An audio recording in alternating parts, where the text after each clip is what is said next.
Coming up tonight on the program, carjackings are on the rise across the nation. So what's behind this dangerous and disturbing new trend, and what should you do if it happens to you? Also, is Russia gearing up for war? New reports have the Kremlin stoking the fire. How would President Biden respond if it happens? And people love listening to podcaster Joe Rogan. So how big a deal is it when hundreds of top doctors call him a menace to public health? We'll get into that and more ahead. Great to have you with us as we wrap up the week here. We are live in our NewsNation studios in Chicago, and the Donlon Report starts right now.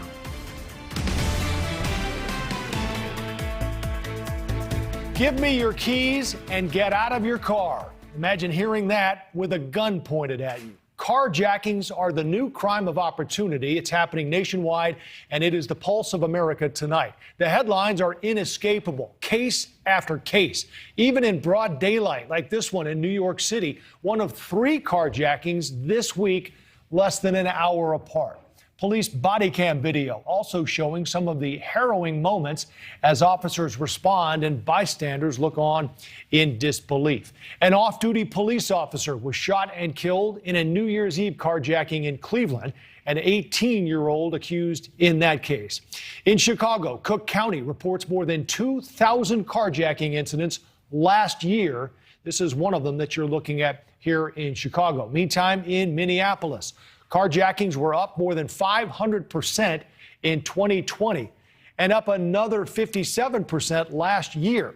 And just recently, a former pro football player with the Vikings jumped in to stop a carjacking outside a suburban preschool. The victim was a woman who was there to pick up her kids. In Philadelphia, a U.S. Congresswoman, Mary Gay Scanlon, was carjacked at gunpoint right before Christmas. Authorities found her car in Delaware. Carjackings jumped 76% in the city of brotherly love last year. In fact, just last night, police say a 60-year-old man shot a teenager who tried to carjack him. The city has now published an instructional guide telling residents how to survive a carjacking. It's titled Carjacking: What You Should Know. One piece of advice: never stop and help stranded motorists. Certainly unfortunate to hear that, because a lot of folks do need help. Now, this is happening coast to coast. Already this year, in 2022, Chicago police have made at least 56 carjacking arrests, and we're just 2 weeks in. The city even has a carjacking task force. Philly's nearing 100 carjackings for the year so far. Chances are, wherever you live, you have not only heard about this problem, but you're worried about it as well. And that's where we start tonight. I knew just who to call on this. My good friend Roe Conn, working the carjacking detail with the Cook County Sheriff's Office. And Roe, we see the headlines. It seems to be happening everywhere. Put this into perspective for us. How serious is this? It's very serious, and it continues to grow. And as you pointed out in your intro, there are tons and tons and tons of cases, 2,100 cases in Cook County. And that includes attempts, which were about 120, and then close to 2,000 cases, most of them in the city, but you still had a couple hundred in the suburbs. Why is it happening, Roe? Is it a crime of opportunity? It's a really easy crime to commit, because if you have a gun, you just walk up to the individual that you want to carjack, point that gun, people get out of the car immediately once they see it. And then it's really hard to prosecute, because there are all kinds of tricks to the trade for some of these folks who are doing it, in which they can find a way to, especially now with COVID and masks, it's very hard to make an identification. Right. They'll switch drivers after they take off in the cars, so that if they actually do get arrested, that the individual won't be able to identify them, the victim won't be able to identify them. And these are sophisticated people who are doing this. This is really not, even the kids are sophisticated who are doing it. Right. Well, I'm going to talk to you about the kids in a minute, but talk about how this happens. To your point, there's typically a chase vehicle with people in it, right? And then people in the car jump out, carjack the car. Both cars then will meet up later, you say, and switch drivers? They can meet up a minute later. They just have to get out of the immediate area, and then they'll switch drivers. And then once the person, assuming there's an arrest, once the victim comes to identify the person, they'll go, well, no, that wasn't the person who did it. They'll be wearing different clothes. They'll strip clothes. There's all kinds of, like I said, there are tricks here that they employ that really make this very, very hard.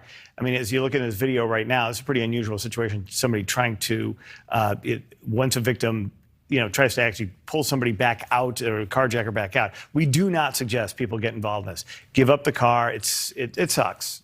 Joe. I mean, that's just the reality. Terrifying. But you have to, but in order to be safe, we don't want people to get hurt. So give up the car. It is a piece of property. We are going to go find that car. I mean, Chicago Police Department does an amazing job at finding the cars, and we also assist in that. The other thing I asked you about today on this, Roe, is that they want the key, too, because they want the fob. That's an important part of it. So give me your key, your fob, and the car. Right. It's not just the car. No. And the thing is that because they can't start the car again. And that's one of the things that the sheriff has just been doing. Tom Dart announced a couple of weeks ago this initiative with the manufacturers to try to make those cars more hardened targets. And part of that is the fob technology, that the fob technology will deactivate, or that it's not as easy to replicate, because that's a lot of what goes on here. So who's doing this, Roe, and what's the motivation? Because from most of the headlines, it seems like these are teenagers. There are quite a number of teenagers. I mean, there was just a story in the paper a couple of weeks ago about an 11-year-old who was arrested doing this, and that is true. We do a lot of interviews with these individuals once they're actually in county jail. And we talk to them about the tactics that they use. And I'll often ask, well, how old were you when you started? And the answer invariably is as soon as I was tall enough to reach the pedals. Wow. And so what is the motivation then? Are they looking to resell these vehicles? Three main motivations. There is resale, especially in terms of there's a lot of expensive car, $100,000-ish cars that they like to take, and then they will resell sometimes for $5,000. If they can revin it and they can replate it, that number goes up. But then they use them in the commission of another crime often. Sometimes we've had cases where somebody just had to get home. Wow. But that's the other thing, too. I guess when you look at this, you wonder if they're just looking for the vehicle, why not just steal it? Wait for the opportunity to find one that doesn't have someone in it and steal it. Well, because you need the key, right? That's one more thing you don't need anymore. Huh? Right. There's technology out there now that you can get on the dark web, and even some legitimate places in which you can spoof the keys. And this is a tip for people at home: do not keep your car keys near your car. If you park it in the garage, or if you park it out on a pad in front of your house, whatever it is, make sure that those keys are far enough away, because if those keys are by the front door or by the garage door, that key can be transmitted back to the car using a really simple device that a lot of these people have. And so prosecutions have been harder to come by, Roe, or what is the other reason for this? As you said, it's easy to commit and hard to prosecute. Right. Well, so there's vehicular hijacking and aggravated vehicular hijacking in the state of Illinois. And I can only speak to that because we're here in Chicago. Right. But the aggravated vehicular hijacking is you use a gun. Vehicular hijacking is you go up and you just pull somebody out of the car. If you don't touch them, you just open the door and you tell them get out, then that's a straight PH. Wow. Then there are a couple of other things. When we catch people, what invariably happens is the state's attorneys are going to ask the questions, before they do the charging. Well, do we know that this is the person who stole the car? Right. If you're not sure, you can only charge them with possession of a stolen motor vehicle. Exactly. Did they know the car was stolen? Then you can't charge them with that. A lot of this gets literally dropped down to a criminal trespass to vehicle in Illinois, and that's a misdemeanor. Yeah, well, I know we've seen the numbers just skyrocket, especially in the last year or two. Roe Conn, I know you're also, along with a lot of law enforcement around the country, trying to address this and doing things to decrease the amount of carjackings, but it's something a lot of people are thinking and talking about. We appreciate you stopping by. Good to see you, Roe, as Thank always. you very much, Jeff. Well, we're going to have more on this now. We'll never be defeated. The students united will never be defeated. Time that we are heard and not ignored. It hurts sometimes, seeing a lot of students missing. How can you learn in an environment where students are missing, staff is missing, you're not really learning anything? And finals are coming up. That would be nice to close for finals, but it's I don't know, because it's once you go down that path, it's kind of hard to come back. A lot of people, including students now, calling for remote learning again amid the rise in COVID cases. Many of them don't feel safe coming to school right now, and some have even been staging walkouts at schools across the country. We don't always listen to our kids, perhaps, but in this case, should we? And others as well. Joining me now for more on this, someone who does, Pastor Lucas Miles. He's been preaching on people having personal liberties over their bodies. So we're going to start with the many aspects to this, Pastor, and we talk about not only learning, but mental health. Is there a definitive way to maybe quantify just how much our kids have been impacted by all that's happened to them over the last 2+ years? There was a study put out by the CDC early in the lockdowns that showed a 31% increase in mental health related ER visits for children between the ages of 12 to 17. That was early on. I mean, I'm sure that number has likely gone up since then. We saw similar statistics for kids in younger age groups. And so without a doubt, this is affecting people, affecting these children, really spirit, soul, and body. Yeah. Are we listening to our kids, Pastor? Because it seems like for the last several weeks and even months, we've been saying doctors and parents, the kids need to be back in school. But when you see these kids walking out, and I know high school kids are always looking for a good reason to walk out, but maybe we should be listening to them more if they're concerned about this. Are they? Are you hearing that? Look, I think that we have, as a society, have done just a really great job of creating irrational fear among children. The statistics show that kids are safe in school right now. And I think that is where they need to be. And I think that's the best place for their education. And we're really seeing this kind of disproportionately affect, at-risk communities that already have right. suffered from. Go ahead. Yeah, I was going to say, you're absolutely right. I was going to ask you about that. That's who's hurting the most in this. Yeah, absolutely. So at-risk communities, I think, are really hurting the most. And we have children that have already struggled with, stability at home for nutritional content and educational time with their parents and these things. And now they're put in a situation where they're taken out from the place where they're really getting some of the most support in school. And, not every student has access to technology. Not every student has access to a parent that's going to sit down and help them, through their assignment or this individualized instruction. I think we already were seeing skill gaps among many children prior to the pandemic, and those numbers are only increasing. And I think there's a real crisis here. I mean, obviously, this has been being called a lost generation. Yeah. Is there a way for us to know how far behind our kids are, Pastor? And if so, how do you quantify that? And is there a chance we may not know really for several years? Years ago, my wife and I owned a franchise of a national tutoring facility. And we had tests and these things that would measure skill gaps. And I'm sure that those resources are available, but they're expensive to really implement that across every single student.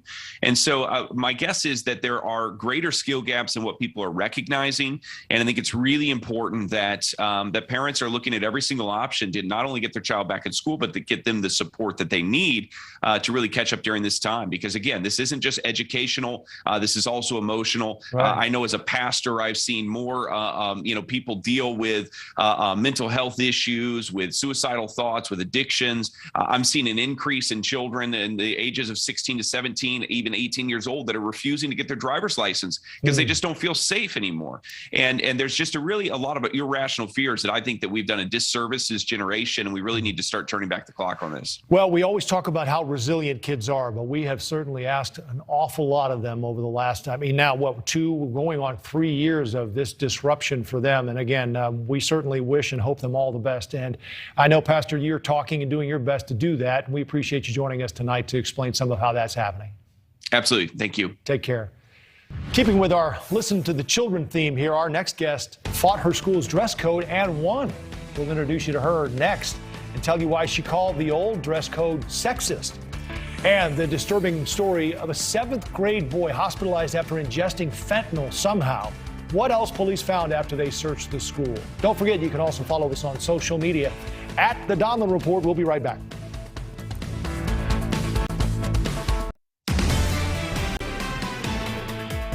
What do we want?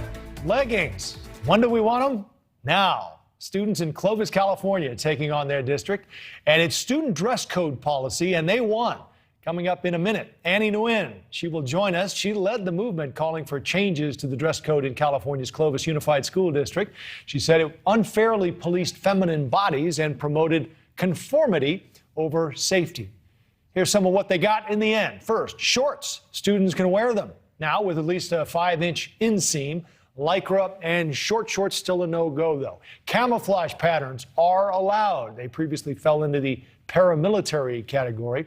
And frays and holes have been given the okay with some patches for discretion. Might not sound like a ton to some, but in this case, the students were definitely heard. The changes came, and all of this comes against the backdrop of school walkouts today across the country over COVID, where students have often said they felt unheard. Annie Nguyen joins us right now. It's great to have you, Annie. First of all, congratulations. I know this wasn't easy, but in the end, you won. Yeah, thank you so much. It's been a long journey. Yeah, real long, right? Like years. A literal year. And did you start this your freshman year? No, actually, I think the dress code has been an issue for a lot of students throughout their time in K through 12 school. Definitely when I reached high school, my freshman year, that's when I started to notice a lot more of the issues that would affect my friends. Some of my friends who dress differently than me, a bit more femininely, they would show a lot of discomfort with how they were being monitored by staff. Like they would tell me how the staff would say really inappropriate comments to them, like calling them sweetie or honey, saying that they look like tramps essentially. Wow. And it's just that's not professional. They're trying to teach us how to look professional for the real world, but right. I think the most unprofessional thing is shaming students for how they want to express themselves. And it's not just a feminine issue. It's a whole intersectionality of different issues. Like there's students from different cultural backgrounds and ethnicities that feel like they can't participate in their culture because a lot of the restrictions on the dress code prevent that or somewhat demonize that. And it's basically the entire message that we're trying to give is that your right to an education and respect is not based on your appearance. Right. Were you surprised you won? I mean, I'm sure a lot of people told you along the way that you're never going to change this. Yeah, I would say that it's always a great feeling to feel like you've made some sort of a difference, especially with how resistant our school board was in listening to our concerns and our demands. I mean, right before the board meeting, one of the folks working with me on this movement said, just hope for nothing. Just hope for nothing and maybe you'll get something. Yeah. They just said, keep your standards low, like right. Work your hardest, but expect the least. Right. Yeah, but I think we're all relatively satisfied with the outcome. Obviously, there's a lot of stuff that needs to be worked on, like more detail on holding staff accountable for how they enforce the dress code and just making sure that the students' boundaries are respected. Just a lot more. We just need more of an established system in place. But I think what we achieved on Wednesday at the board meeting was a great first step. Yeah, absolutely. Annie Nguyen, a graduate now of Clovis Unified School District. I'm sure you walk through those halls proudly now and somewhat revered by all of the students. You changed the dress code for, including the boys who now get to wear mustaches and beards, I guess. That's part of it, too. Hey, Annie, it's great to see you. Good luck to you. Thank you so much. Take care. Shifting gears now to a story we've been following here on the Donlon Report, the fentanyl epidemic affecting the nation. And the latest example is a heartbreaking story out of Hartford, Connecticut, where a 13-year-old student is now in the hospital following a fentanyl overdose. And joining me now for more on this is NewsNation's Markie Martin. So, Markie was just 13. Do we know more about what happened here? We do. This was a 13-year-old student at the Sport and Medical Sciences Academy right there in Hartford. He is in 7th grade, Joe. Because he's so young, his identity, of course, is being kept under wraps, but we have been told he overdosed on campus during school hours. Officials sharing that he actually ingested some sort of narcotic substance that was laced with this fentanyl. He took that in a classroom and then shortly thereafter collapsed in the school gym. That was yesterday when he ingested it. Today, he is still in the hospital.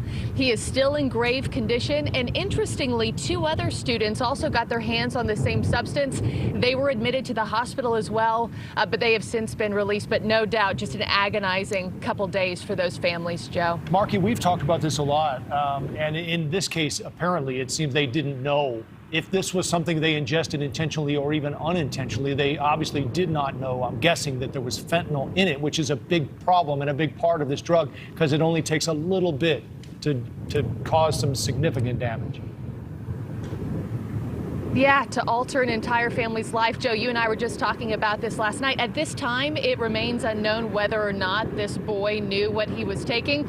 But it's also really important to mention as well, so often with fentanyl overdosing patients, there are many times they never even knew what they were taking in the first place. Right. It's disguised in a vape pen or candy, or sometimes it's disguised in other drugs that you believe to be taking. Also, Joe, fascinating, this is not an isolated incident for this school. When police went through, did the full sweep of this campus, they found 40 other small baggies of this substance that was determined to be fentanyl. 40 of them in powder form. And as of today, that school is shut down, and school officials, health officials doing a full sweep, making sure that there is not a single trace of this substance left in that district. Just Joe. A frightening story. Markie Martin, thank you for the update. We appreciate it. Vladimir Putin is on the verge of invading Ukraine despite a sit-down and several phone calls with President Biden. At least that's the way it appears. Russia undeterred and unafraid. So what now? Plus, Joe Rogan, is he cancel-proof? And is that a good thing? We'll get into that with comedian Bob Gleib ahead.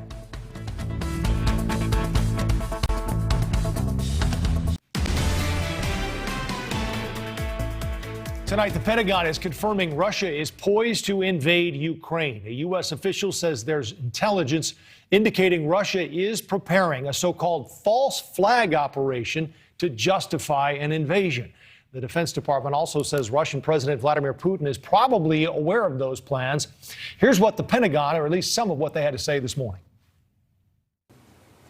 We already have, in addition, indications that Russian influence actors are already starting to fabricate Ukrainian provocations that in both state and social media to again try to justify in advance some sort of pretext for incursion.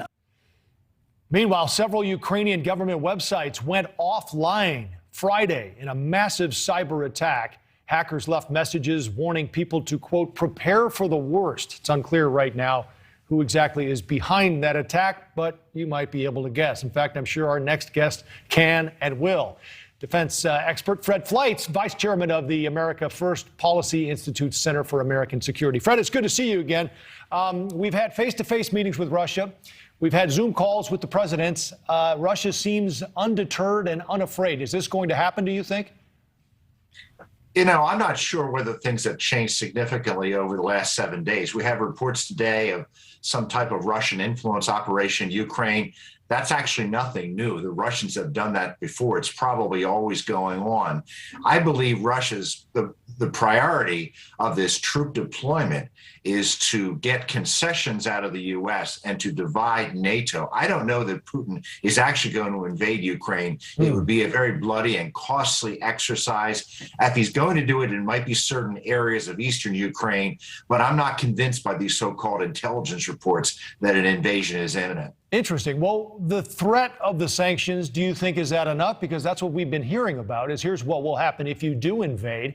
I don't know we've heard a whole lot more about what Putin wants out of this as far as NATO goes or otherwise. I don't think Putin's intimidated by U.S. sanctions at all. Putin's looking for concessions, and he's already getting them. We've offered to re-enter the INF treaty, which Trump withdrew from because Russia was cheating on it. The U.S. has also offered to stop doing exercises along the Russian border. These are huge concessions, and I think Putin is already ahead of the game in the negotiations. So I think we have to be aware that there's probably a difference in the reality on what's actually taking place in the talks and all this rhetoric. Well, that's interesting and somewhat comforting, Fred, to hear from you. Europe is a little uneasy, though. I'm sure you've seen the headlines that say Poland especially is warning that, Europe is closer to war than in 30 years. Do you agree with that? Well, I'm sure the Europeans are worried because there is a large troop presence on the Ukrainian border. And we see the Russians making demands to pull NATO troops, or at least NATO exercises, away from the Russian border. This isn't something the Poles want to hear, so I'm not surprised they're worried. If this were to happen, Fred, there's talk of the U.S. backing an insurgency in some way, shape, or form, maybe providing security assistance, but how far should the U.S. go if this happens? You know, I feel for the Ukrainians. They're an ally of ours. but we have no strategic interest there. We don't want troops there. We don't want to be involved militarily. We don't want to risk a war between the United States and Russia. I know there's some people who want to do that. There's actually members of Congress who said we should send in American troops or threaten to use our Air Force or our Navy. I'm sorry. We should use diplomacy and sanctions. I don't think sanctions are going to work, but we have to draw the line somewhere where we're going to get involved in military conflicts. We are not the world's policemen. We were trying to put into perspective, Fred, what this means to people. And is this something that they would be talking about around the dinner table? And we weren't really quite sure. So explain this to folks who are wondering, what is at stake here? What does this mean for us? Well, I think we have to defend the principle of freedom and independence, but we also have to decide, when are we going to engage American troops? When are we going to spend our blood and treasure in other nations where we don't have strategic interests? We have to convince the Russians not to invade. It's possible they're going to do that. This is in their zone of influence. Ukraine certainly is. And if I worry that if we try to beat up Russia with sanctions and keep attacking them with all this rhetoric, we're driving them closer to China. We have to find a diplomatic way out. What about Nord Stream 2? Is that something we can use for leverage? Nord Stream 2 is not currently activated. I think it is something we could use for leverage, yes. All right. Former Chief of Staff of the Trump Security Council, Fred Fleitz. Fred, it's good to see you again. Take care. Enjoy the weekend. Good to be here. A major birthday coming up next week. The Biden presidency turns 1 year old, but is there going to be any celebrating? Hard to say. It's been a good first year, but in fact, it reminded us certainly a bit of the children's book, Alexander and the Terrible, Horrible, No Good, Very Bad Day. So much so there, our graphics department created its own version. So 1 year in, and the American people aren't necessarily happy with the president. A NewsNation poll revealing 58% of Americans disapprove of the job the president is doing. This after a year of confusing COVID messaging, the economy in disarray, supply chain issues, inflation, fighting with both Republicans and Democrats. President Biden was supposed to be the great uniter, and he's been having trouble getting his own party on board with the message. Joining me now for more on this, Erin, Perrine, and Reyahd Kazmi. Reyahd, let's start with you here. What happened? Thank you for having me on today, Joe. I would say we first have to start with the positives, right? The pros in this past year, we had the American Rescue Plan get passed. Beyond the American Rescue Plan, we also had bipartisan infrastructure bill go into effect. So it seemed as though we had a very solid team of effort going on between both political parties. We now have seen some things get mixed up lately. I think it's really coming down to not necessarily just the Biden administration and their actions, but also I think all members of each party working together and trying to get something solidified, because let's be honest, there are two individuals in the United States Senate that really are kind of taking over, Kyrsten Sinema and Senator Joe Manchin. And so we've got to definitely think about them as well. Erin, let's talk about that one victory, if you will, for the president, and that's infrastructure. Is the lesson here that governing from the center works and that's how it should be done, even though both bases weren't necessarily happy with this? There's certainly something to be said about governing from the center, but I would push back on the narrative that the infrastructure bill was governing from the center. You have to remember, congressional Democrats went out and said that that legislation would be part of and tied to the Build Back Better plan, which is what put so many Republicans off of that bill, off of the infrastructure package. And when you look back at the quote-unquote American Rescue Plan, that was a completely partisan COVID bill when all the other ones had been so bipartisan in nature. It was clear that Joe Biden, who said he was going to be this great unifier, decided to take an aggressively partisan stance and continue to pursue that throughout. It's why you have seen disaster after disaster after disaster with Joe Biden, Chuck Schumer, Kamala Harris, and Nancy Pelosi. Reyahd, how do you get a victory here? I think we need to also back up here, right? I'm not going to sit here and say that the American Rescue Plan Act or the bipartisan infrastructure bill were things that solidified and helped only a particular demographic or one political party. The American Rescue Plan provided extreme stimulus through the coronavirus, right, that we've been dealing with pandemics, to actually help families put food on their table, to actually help people get healthy and to stay safe. So I want to make sure we separate that from the bipartisan infrastructure bill. Democrats and this president have literally tried to work across the aisle. And again, as I said, we are not going to sit here and speak very general here. There are a select group of individuals in both caucuses, right, that we're having a little bit of issues with. Now, I think if we think about this year as now going into a midterm, there's a reason why the Republican caucus is starting to separate from some of that united front that was exhibited with the bipartisan infrastructure bill. That also took some time to get done. It wasn't like Republicans jumped on immediately. Erin, what do you do now as Republicans? Do you just sit back and watch and wait until the midterms, hoping that you'll take over both the House and the Senate? Or is there an opportunity to be had here and now for Republicans? There's certainly an opportunity for Republicans now, and that's to talk about every continued failure of unified Democrat power in Washington. Whether you're talking about the border crisis, I heard you, Joe, just talking about the continued drug, opioid, and fentanyl crisis in this country. The fact that we have empty store shelves, we still have big boats waiting off the shores trying to bring cargo in because we have a supply chain crisis.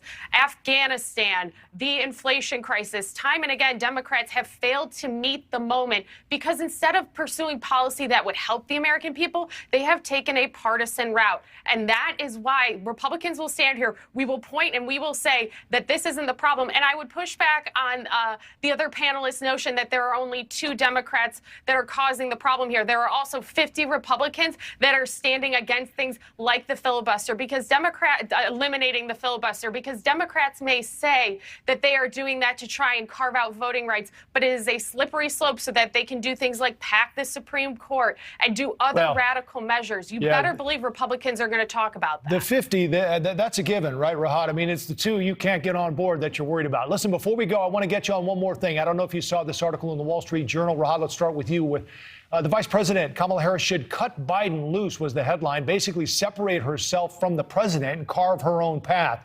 Do you still see her, if Joe Biden doesn't run, as the heir apparent in 24?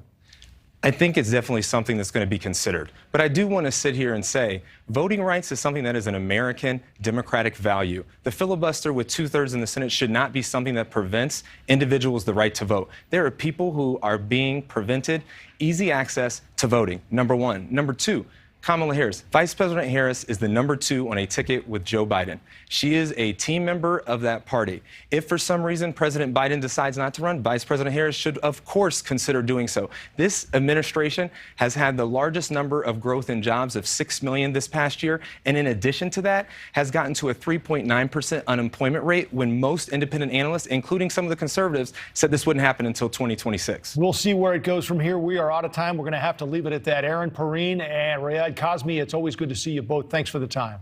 Thank you, Joe. Legendary journalist Ted Koppel, what he thinks about political polarization and the current state of the nation's media. That's coming up tonight on Dan Abrams Live. Hundreds of health experts upset about COVID misinformation on Joe Rogan's podcast. They send a warning letter to Spotify. Agree with him or not, do we need a wide range of opinions? We'll get into that next.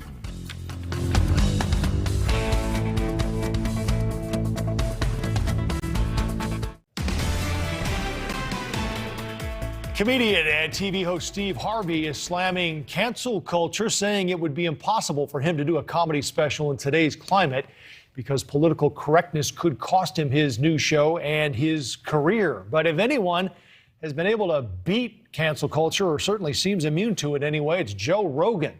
270 scientists and doctors and others are calling him out now about what they say is, quote, COVID misinformation on his show.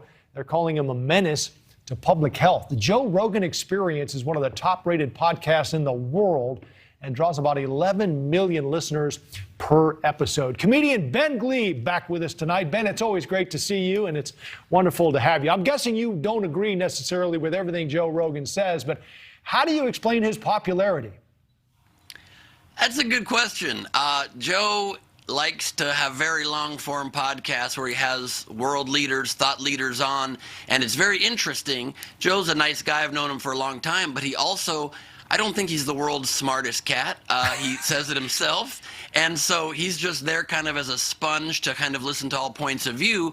But he has to be more responsible with who he books, because he's said many times the excuse that, look, you can't take what I say on my show too seriously. Right. I am often drunk or stoned when I'm doing my podcast. Yeah, during the show they do it. During the show, exactly. So, look, I indulge in some of those things in my spare time, where if I'm doing like a straight up comedy show, but when I'm doing a news thing like this or a podcast where I'm sending information to millions of people about life or death issues, maybe during those times he should be a little more focused and a little more responsible. Well, that's what makes him so likable, I guess, is that he is sort of the common man, I guess, if you will, and he gets good guests. And they're controversial guests, and in many cases, these interviews kind of break the internet. One of them they ended up taking down for a little while. I don't know if they ended up putting it back up. Yeah, they've taken a lot of his episodes down actually recently, but not really the ones that are spreading COVID misinformation for some reason. They're taking down where he's having Alex Jones on, who's spreading misinformation about school shootings, or Milo Yiannopoulos, who's just spreading kind of hateful rhetoric, but not for some reason the ones that are putting people's lives directly at risk during a global health threat. So I don't quite understand that. Spotify does need a policy to be able to make sure people are safe. Free exchange of ideas, very important, but not irresponsible disinformation being spread. Yeah, that is quite a different thing. I thought it was interesting, Ben, because based on our NewsNation polling that we just did, people don't trust the media. We found that out. They don't trust the president on COVID. They don't trust Dr. Fauci. They do trust their doctor, and apparently they enjoy listening to Dr. Joe Rogan, too.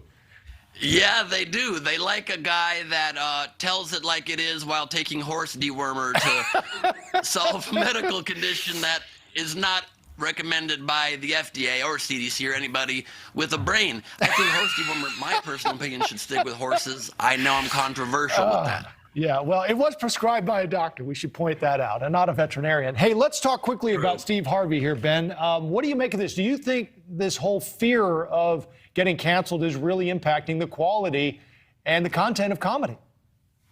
I mean, to a degree it is, but Steve's taking it too far. I agree with him when he says he shouldn't get a lecture from ABC about calling somebody on his judge show stupid, but also they're giving a man a judge show who's not a judge. So to some degree, they're making their own bed. You can call people stupid. We're too sensitive these days. But to say he can't do a stand-up special, that's ridiculous. You have to evolve with the time. It's such a dinosaur statement to make. I couldn't possibly do a special. I'm taping my next hour special in 6 days in Philadelphia. I've got 80, 90 minutes I'm trying to whittle down to that hour of plenty of stuff you can say. You can comment on the world and also just not be insensitive to changing times and to underrepresented groups that just need mutual respect. That's not mutually exclusive at all. Yeah. So have you heard about this Wordle game, Ben, that everyone's playing online? I have indeed. Are you I have playing not it? played it. No? No, I'm not playing it because I'm trying to stick with this thing that I like to do. It's a funny quirk I have where I want to have a life. So I'm not playing it, but Yeah. I did reach out to an ex-girlfriend who I keep seeing on Twitter, her posting her Wordle scores, and I said, what is the point of this thing? Why do people get obsessed with these word games every few years? And she did make a good point. She said, I think when the world is a hellscape that it is right now, we're just trying to find joy in the little things as much as possible, and she would play it all day long if she could. So Yeah. Danielle Sepulveris, hello, and thank you for the information, and call me, you know? Hey, Ben Gleib, it's always good to see you. Enjoy the weekend and take care, my friend. Thank you so much. Great to see you. And if anybody wants to come to my special taping, please do. It's in Philly. You can get tickets at bengleib.com. You can be part of comedy history and watch me not get canceled while I share interesting thoughts on the world. All right. Just not controversial, or at least controversial enough to get you They're canceled. controversial, but they're just not rude and insensitive to groups of people that deserve human rights. Is that weird? Is that so bad? I don't think so. All right, Ben. Take care, my friend. Thank you so much, Joe. All Good right. to see you. You too. On Balance with Leland Vittert starts at the top of the hour. Tough acts to follow. He's funny. Yeah, he's really good. We're talking about if the rising mortgage rates are going to finally end the Great Migration. You know, people are leaving the cities. Chicago is one of the cities that people left in earnest during the pandemic. Well, we've got the chief economist of Zillow here to talk about whether or not you're going to be able to sell your home, whether or not you're going to be able to afford a new home because mortgage rates are going up so much. How much are they going up? Are they? Is it? Well, they've gone up significant? by about 1%. That much? Yeah, and So that translates what's to a 30-year at now, roughly? 3.5. That's still pretty darn low. Well, right. I mean, when you think about it, our parents were paying 12, Right. 14, 15, 17%, but at the same time, housing prices have also gone up 30%. So now you're paying an extra $500 or $1,000 per month for that same house because of both the increase in price and the increase in rates. All right, especially the grotto you live in, right? I live in Chicago. Everybody's moving out. It's going to be free pretty soon. All right, Leland, thanks. Well, one of the cities that I used to live in, actually, for 20 years, being impacted by the Great American Sickout. It has to do with garbage. We'll get into that next. We're back on Wednesday of this week. Emmett Till and his mother, Mamie Till Mobley, were posthumously awarded the Congressional Gold Medal. Till's death helped spark the civil rights movement. This was in 1955. A 14-year-old Emmett Till was abducted, tortured, and murdered by white supremacists. His mother insisted on a public funeral with Emmett's casket open and allowed a photograph of his brutally beaten body to be published, and it prompted nationwide outrage and awareness of the injustice. Senators Cory Booker and Richard Burr sponsored the bill and say the medal is a long overdue recognition of what the Till family endured. Well, ahead of Wild Card Weekend in the NFL, I bet you have a lot of armchair quarterbacking to do because there are going to be some good games, and here's a chance for you to put your money where your mouth is. It's legal sports betting, and it's getting big. New York recently legalized it. Sports betting now legal in 15 states, plus the District of Columbia, and it's big business. $89 billion big. That's how much has been wagered since the Supreme Court struck down a federal ban in 2018. And it seems like legal sports gambling has its perfect match, the NFL. An average of 17.1 million viewers tuned into NFL games last year. That's up 10% over the 2020 season, its highest rating since 2015. And get this, 75 of the top 100 most watched TV programs last year were NFL games, according to the Sports Business Journal, 75%. Speaking of gambling, check out this parlay. 3 different bettors in Pennsylvania each put 50 cents on this. It's a 6-leg parlay. So here's the bet. They needed NBA players from 6 different games to make the first basket in their respective games. So think about that. 10 players on the court times 6 games, and they needed to pick the right guy to make that first basket in all 6 games. Well, they did. The bet hit, turning that 50-cent bet into a whopping $130,000. What a story. Finally, tonight, our American Snapshot. A new hazard emerging from the staffing shortages caused by the Great American Sickout. Portland, Oregon, dealing with a massive backlog of garbage. The company that picks up the trash and operates hazardous waste facilities, Metro, says the trash wasn't picked up for more than a week because of blizzard conditions and a landslide on a major interstate. In the end, the garbage was double the amount. To make things worse, trucks couldn't get those loads to the landfills in eastern Oregon because of, well, the Sickout. Metro says it could take 4 to 6 weeks to work through the backlog of trash. That's our American Snapshot, and that is our time. Have a great weekend on Balance. Next. Thank you for watching. Click the red subscribe button below so you can get more of NewsNation's fact-driven, unbiased coverage.